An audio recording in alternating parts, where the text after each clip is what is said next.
Hari ini mari kita bersama-sama merenungkan firman Tuhan yang terdapat dalam Matius pasal yang ke-10 ayat 34 sampai dengan 42.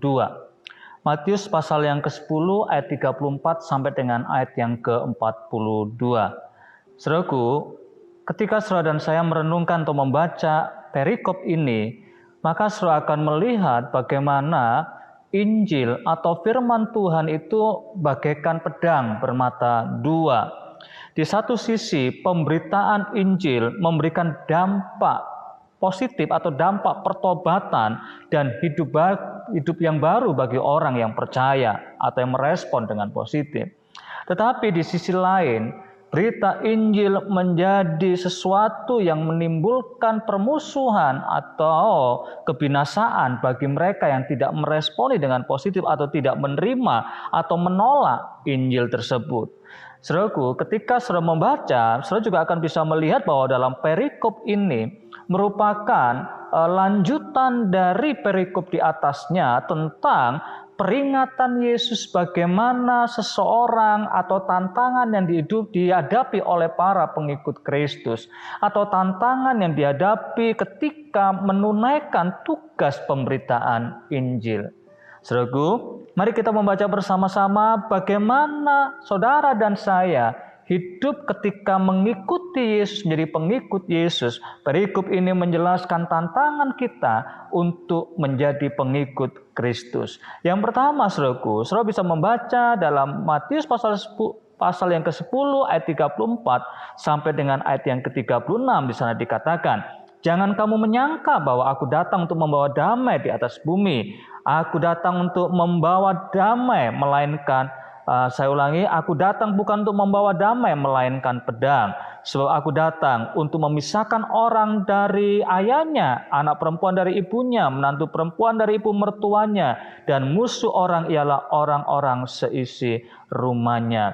Mengikut Yesus itu berarti menjadikan Yesus yang terutama dalam hidup kita. Menerima Yesus, mengikut Yesus itu berarti menjadikan Dia yang paling utama dalam hidup kita.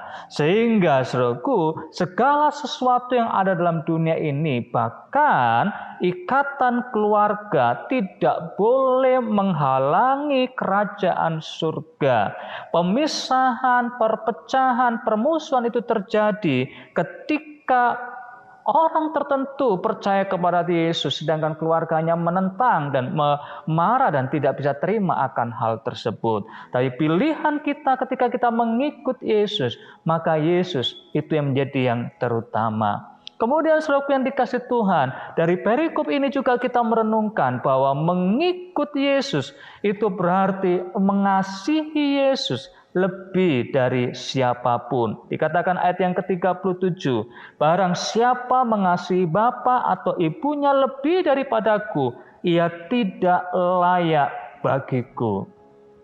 Saudaraku, kasih kita kepada Tuhan itu menjadi hal yang luar biasa, yang paling utama, melebihi dari siapapun.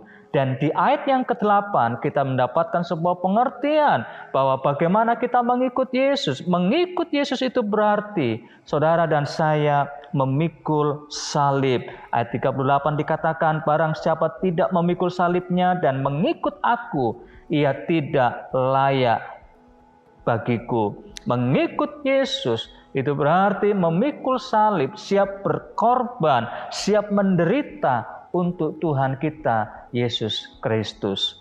Saudaraku, dan yang keempat, yang terakhir, ketika saudara dan saya mengikut Yesus, maka saudara dan saya di ayat yang ke-39 membaca di sana dikatakan bahwa barang siapa mempertahankan nyawanya, ia akan kehilangan nyawanya, dan barang siapa kehilangan nyawanya karena aku, ia akan memperolehnya.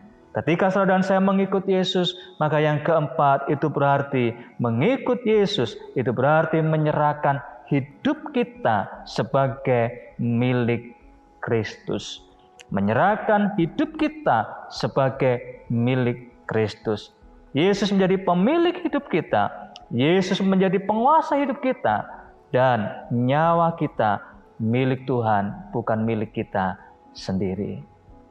Saudara dikasih Tuhan, Ini adalah bagaimana kita mengikut Yesus.